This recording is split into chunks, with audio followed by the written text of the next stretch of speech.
Pelo que pude ver, havia pelo menos 30 bandidos. Nossa situação atual era, na melhor das hipóteses, desfavorável, pois tanto nosso caminho para frente quanto nossas rotas de fuga foram bloqueados por bandidos empunhando espadas, lanças e outras armas de longo alcance. Na encosta da montanha à nossa direita, havia arqueiros posicionados no topo de um penhasco, seus arcos apontados para nós, enquanto apenas a borda íngreme da montanha com a névoa aparecendo acenava à nossa esquerda. Jasmine, Derdo e meu pai pareciam estar bem, sem ferimentos visíveis, mas ele tinha uma pele pálida doentia que parecia ser o resultado da flecha projetada em sua panturrilha direita. Um homem careca com múltiplas cicatrizes deformando seu rosto e um corpo de urso carregando um machado de batalha gigante falou: "Olha o que a gente tem aqui, que bela pegada, meus caros. Deixe apenas as meninas e a criança com vida. Tente não deixá-los muito assustados. Produtos danificados serão vendidos com um valor menor do que deveria." Ele bufou com um sorriso que revelou uma boca quase desdentada. Mercadoria danificada. Senti minha temperatura corporal subir, tenso por causa de uma raiva latente que não sentia por alguém há algum tempo. Estar protegido na bolha da minha casa quase me fez esquecer que qualquer mundo tem sua própria cota de lixo como ele. Eu estava pronto para correr em direção a esse bruto, quase esquecendo o fato de que agora estava no corpo de uma criança de 4 anos quando meu pai gritou: "Existem apenas 4 magos, e nenhum deles parece ser um conjurador. O resto são guerreiros normais." Flutuações fracas de mana ao redor do corpo de uma pessoa tornam os magos distinguíveis em comparação com humanos normais, apenas aparentes se estudados de perto. Quanto a saber se eles eram um aumentador ou conjuradores, fazer uma inferência com base na estrutura física e na arma que seguravam me deu uma ideia bastante sólida. Pude ver como meu pai voltou rapidamente aos seus dias de aventureiro, quando uma vez liderou os chifres gêmeos, pois sua expressão exibia a sabedoria que só poderia vir com a experiência. Ele vestiu suas manoplas, gritando: "Formação de salvaguarda." Adam rapidamente chegou atrás de nós enquanto olhava para a parte de trás da estrada, com a lança apontada, enquanto Jasmine e ele vinham à nossa esquerda com ambas as armas desembainhadas, voltadas para a frente. Meu pai e Derdo enfrentaram a encosta da montanha, posicionando-se para nos proteger dos arqueiros acima. Enquanto isso, Angela manteve sua posição, preparando outro feitiço enquanto mantinha sua barreira de vento ativa. "Reúna e guarde meus aliados, ó benevolente terra, não deixe que eles sejam prejudicados." Parede de terra. O solo retumbou quando uma parede de terra de 4 metros se transformou em uma curva na frente de Derdo. Usando aquele momento, meu pai disparou para a frente, erguendo suas manoplas em posição de guarda contra as flechas em direção aos arqueiros inimigos.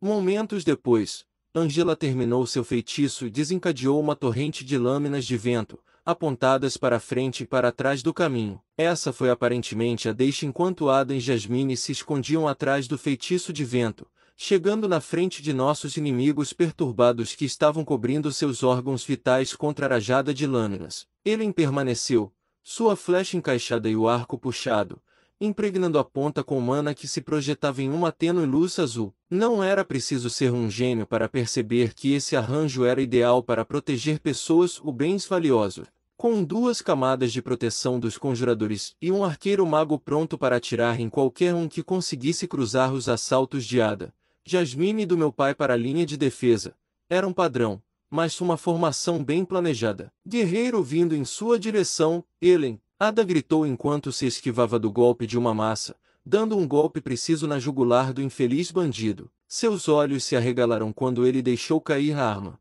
tentando desesperadamente selar a ferida fatal com as mãos trêmulas enquanto o sangue jorrava pelas fendas entre os dedos.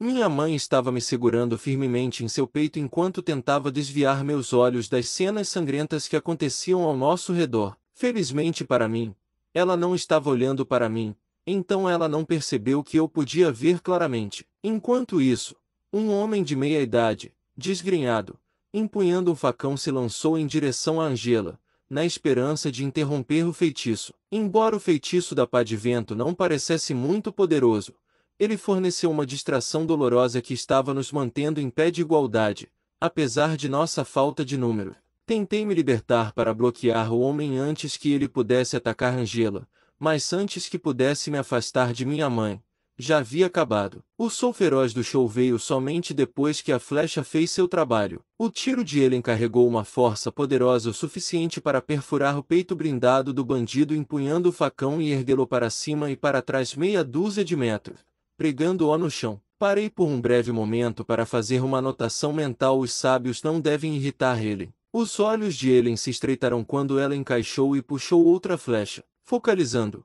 Eu podia ver vagamente a mana acumulando em seu olho direito enquanto ela fechava o esquerdo. O autor deixou essa parte muito em aberto, porém, irei explicar para vocês se essa parte da mana no olho da Ellen.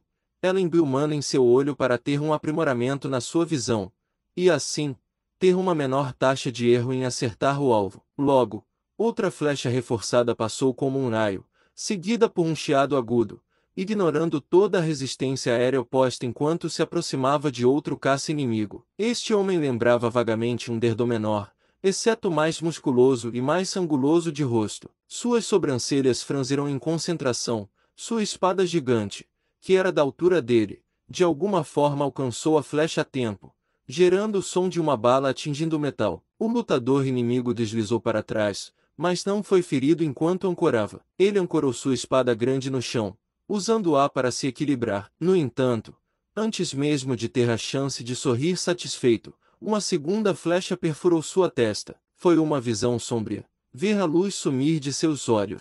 Jasmine estava engajada em um duelo intenso contra um aumentador, cuja arma era um chicote de corrente longa. Parecia que Jasmine estava em desvantagem, já que o alcance de suas duas adagas era nitidamente prejudicial nesse duelo. Ela estava fazendo tudo o que podia para evitar os movimentos erráticos do chicote. Agora, era evidente que o inimigo havia percebido o quanto ela estava lutando enquanto ele zombava e lambia os lábios. Vou me certificar de tratá-la muito bem antes de vendê-la como uma escrava. Mocinha, não se preocupe. Quando eu terminar de treinar você, você estará implorando para ficar comigo. Ele sibilou, seguido por outra lambida de seus lábios. O próprio pensamento me fez estremecer, mas, neste ponto, tudo o que eu podia fazer era cerrar os punhos em frustração. Contra um lutador, tive uma chance, mas agora, contra um aumentador adulto, não tive confiança para vencer. Doeu muito em mim por ficar na proteção de todos enquanto eles arriscavam suas vidas. Tentei encontrar maneiras de ajudar, mas, até agora, nenhuma me veio à mente. Eu só pude cerrar os dentes e resistir. Examinando a batalha, vi que a parede de terra estava se segurando forte, nenhuma das flechas sendo capaz de penetrar. Focalizando no Derdo, observei sua mão esquerda, que estava direcionada para a parede de terra, enquanto ele mantinha um fluxo constante de mana para evitar o colapso. Ele formou uma fenda estreita no meio da parede para ter uma visão de meu pai e dos arqueiros se espalhando, tentando fugir. Me ouça, Mãe Terra, e atenda ao meu chamado. Perfure meus inimigos. Não deixe nenhum deles viver. Pico de ruptura. Após um breve atraso, uma dúzia de estacas começaram a disparar do solo nos arqueiros bandidos. Enquanto alguns conseguiram se esquivar, muitos dos bandidos foram empalados. Seus gritos duraram apenas alguns momentos antes de morrer. Derdon parecia reconhecidamente esgotado por aquele feitiço. Sua mandíbula cerrou enquanto gotas de suor escorriam por seu rosto pálido. Foi nesse momento que percebi que minha mãe havia sacado uma varinha. Seus dedos trêmulos estavam mexendo nele antes de ela balançar a cabeça e enfiá-lo de volta em seu hobby. No lugar da varinha, ela me segurou com mais força. Não havia ninguém do nosso lado ferido além de ele, que havia amarrado o ferimento em sua panturrilha. Felizmente a flecha não estava alojada muito fundo, graças ao reforço de mana de ele. No momento em que ela o feriu, o sangramento parou, mas durante todo esse tempo, minha mãe teve um olhar constante de Paranor, seu rosto pálido de preocupação. Eu não pude deixar de notar que sua mão continuou alcançando a varinha em seu hobby até que ela decidiu puxá-la de volta, no último minuto. N/T hobby seria um protótipo parecido com aquelas capas que se utilizam para guardar a espada, mas é usado para guardar as varinhas. Seus olhos nunca ficavam fixos em um lugar, sempre virando para a esquerda e para a direita, tentando procurar qualquer coisa que pudesse nos prejudicar. Embora um pouco confuso no início, descartei, concluindo mentalmente que, por não ser aventureira por muito tempo, ao contrário do meu pai, Ela simplesmente não estava acostumada com situações como essa. A batalha estava chegando ao auge. O grupo de bandidos não tinha suspeitado que cada um dos membros do nosso grupo seriam magos capacitados. Por causa desse erro de cálculo, todos os lutadores corpo a corpo estavam mortos. Os únicos vivos eram os 4 magos e alguns arqueiros dispersos em fuga. Jasmine ainda estava tendo problemas com o usuário pervertido da corrente, mas a arrogância em seu rosto estava limpa neste momento, com alguns cortes e entalhes em seu corpo pingando sangue. N/T entalhe seria um corte profundo ou um corte preciso. Ada estava envolvido com um aumentador de espada dupla. Seu estilo de luta me lembrava uma cobra, com suas manobras flexíveis e ataques repentinos. Ele deve ser considerado um dos raros aumentadores elementais com um estilo de atributo água, reforçando a haste de sua lança para ser flexível. Seus ataques eram uma miragem de estocadas rápidas e golpes fluidos. A batalha parecia estar a seu favor. O portador duplo tinha feridas que sangravam profusamente enquanto ele tentava desesperadamente desviar do ataque violento. Um estrondo trovejante desviou minha atenção da batalha de Ada. Meu pai havia sido derrubado contra os destroços do que restava do feitiço Parede da Terra, e estava lutando para se levantar enquanto o sangue escorria do canto de seus lábios. Pai, querido, corre para fora da barreira de vento, ajoelhando-me na frente de meu pai, minha mãe seguindo imediatamente atrás. Eu podia ver o pânico escrito em seu rosto enquanto ela pensava nervosamente no que poderia fazer. Eu não sabia por que ela não estava curando, talvez porque ela estivesse tão assustada, mas bem quando eu estava prestes a sugerir isso, meu pai me interrompeu. Alice, me escute, não se preocupe comigo. Se você usar um feitiço de cura agora, eles perceberão o que você é e tentarão com muito mais empenho capturá-la. Eles estarão dispostos a sacrificar muito mais se souberem, ele enfatizou, sua voz em um sussurro baixo. Após uma breve hesitação trêmula, minha mãe pegou sua varinha e começou a cantar. Eu teria assumido que seu canto gaguejado foi causado por ver seu marido ferido, mas por alguma razão, parecia que ela estava quase com medo de usar sua magia. Meu pai se virou para mim depois de desistir de tentar persuadir sua esposa. Arte, preste atenção. Depois que o feitiço de cura foi ativado, eles tentaram capturar sua mãe a todo custo. Depois de estar curado o suficiente, vou envolver o líder e tentar ganhar mais tempo. Acho que posso vencê-lo, mas não se tiver que me preocupar em proteger vocês. Leve sua mãe de volta à estrada e não pare. Adam vai abrir um caminho para você. Não, pai. Eu vou ficar aqui com você. Eu posso lutar. Você me viu lutando. Eu posso ajudar. A consideração por ser maduro me iludiu. Parecia que, neste momento, eu estava realmente agindo como a criança de 4 anos que eu era do lado de fora. Mas não me importei. Eu não deixaria para trás minha família a quem aprendi a amar e amigos com quem me relacionei tanto na última semana e meia. Escute-me, Arthur Lewin. Meu pai rugiu agonizantemente. Esta foi a primeira vez que ouvi sua voz assim, o tipo de voz que alguém usaria apenas para medidas desesperadas. Eu sei que você pode lutar, é por isso que estou confiando sua mãe a você. Proteja-a e proteja o bebê dentro dela. Eu vou falar com você depois que isso acabar. Suas palavras sacudiram minha mente como um trovão. Proteja-a e proteja o bebê dentro dela. De repente, todas as peças se encaixaram. O porquê ela estava agindo tão paranoicamente fez total sentido. O porquê dela estar me segurando e se certificando de que nada chegasse nem perto de nós. O porquê Derdon e Angelo estavam nos protegendo com feitiços defensivos, em vez de apenas um deles. Minha mãe estava grávida. Eu estava planejando te contar quando chegássemos em Shiro. Mas sem terminar a frase, papai apenas me olhou envergonhado, ainda pálido por causa do golpe que recebeu do chefe careca com o machado. Ok. Eu vou proteger a mamãe. É isso, ai. Meu pequeno, esse é meu filho. Minha mãe terminou seu canto neste momento, e ela e meu pai brilharam em uma luz branca dourada brilhante. Só nova um deles é um curandeiro. Não deixem que ela escape. O líder rugiu. Eu rapidamente agarrei o braço da minha mãe com as 2 mãos e puxei-a para se mover enquanto me reforçava com mana. Chegamos à área de Ada e o portador duplo estava lutando contra uma 12 metros abaixo da estrada. Arte. Saia logo, Eu peguei Adalat enquanto mantinha seu oponente à distância. O portador duplo estava obviamente frustrado com a incapacidade de nem chegar a mim nem à mãe por causa de Ada. Descemos correndo a encosta quando ouvi um som fraco de asterisco e asterisco à nossa esquerda. Agindo por instinto, pulei, trazendo minha espada de madeira para cima e reforçando todo o meu corpo e a espada para resistir ao golpe da flecha que se aproxima. Uma rachadura estilhaçada ressoou quando a flecha atingiu a espada de madeira. Felizmente, a flecha não foi reforçada com nenhum mana. Então, mesmo que a força tenha me empurrado para trás, eu fui capaz de recuperar o equilíbrio no ar usando a força do tiro girando meu corpo e redirecionando a flecha. Eu caí de pé de forma um pouco menos impressionante do que queria, jogando fora o que restava da minha espada de madeira.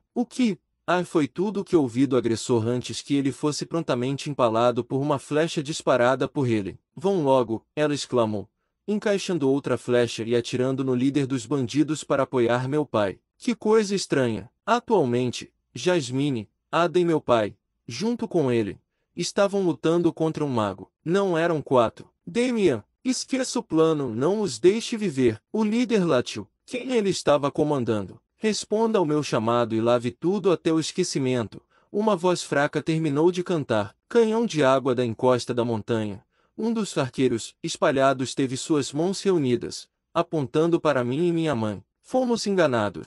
Ele havia se camuflado durante o caos. Ele não era um arqueiro ou mesmo um aumentador. Ele era um conjurador. Merda! Não tive muito tempo para reagir quando uma enorme esfera de água pressurizada, com pelo menos 3 metros de diâmetro, disparou em nossa direção, aumentando de tamanho à medida que se aproximava. Minha mente disparou tentando encontrar opções. À minha direita estava minha mãe, e à minha esquerda Ada e seu oponente não muito longe, e atrás de mim, é claro, estava a borda da montanha. Mesmo se eu pudesse me esquivar disso, minha mãe não seria capaz e ela seria forçada a sair da saliência da montanha. O que devo fazer? Droga! Soltei um rugido impróprio para uma criança de 4 anos, desejando toda a mana restante deixado neste corpo amaldiçoado.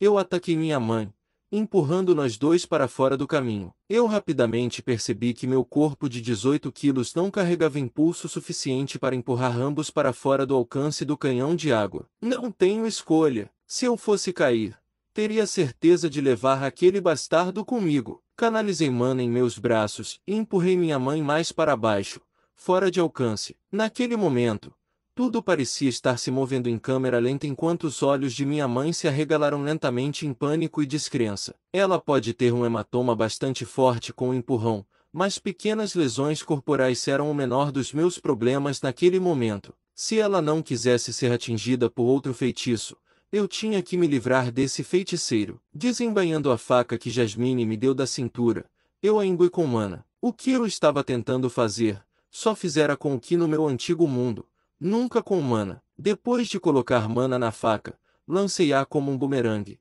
mirado no congelador, que ainda estava concentrado no canhão de água. Mal me curvando em torno da borda da gigantesca bala de canhão de água, ouvi o baque firme da faca encontrando a pele. O mago soltou um uivo estridente de dor seguido por uma série de maldições indicando que o mago não estava morto. Perdendo a concentração, o canhão de água do mago perdeu a forma, mas infelizmente, ainda havia uma onda de água forte o suficiente para me empurrar do penhasco. Hora do plano B. O plano B era apenas para o caso de meu lançamento inicial não conseguir matá-lo. Eu consegui ter sucesso na aposta do plano B, e isso estava criando um fino fio de mana prendendo a faca, atualmente engurgitada em algum lugar do corpo do conjurador, a minha mão. Puxei a corda de mana no momento em que o feitiço se chocou contra meu corpo como uma parede de tijolos, derrubando cada grama de ar que tinha em meus pulmões, provavelmente quebrando minhas costelas. Como um peixe preso na linha, eu podia ouvir o grito do mago sobre a maré jorrante de água enquanto ele era desamparadamente arrastado comigo pela força de seu próprio feitiço. Mesmo quando minha visão começou a escurecer, fui capaz de ver a batalha chegando ao fim. Meu pai e Ellen tinham acabado de matar o líder. Angela, dando apoio a Jasmine, permitiu que colocassem o usuário do chicote em sua última resistência. Enquanto isso, avistei Derdo enquanto ele estava desesperadamente conjurando um feitiço para me salvar, mas eu sabia que era tarde demais. O feitiço me jogou muito longe. Ainda assim, Fique consolado com o fato de que todos ficarão bem. Talvez a única coisa de que me arrependeria de não poder ver meu irmãozinho. Com isso, senti o aperto frio do sono me roubar. Droga! Sempre quis ser um irmão mais velho.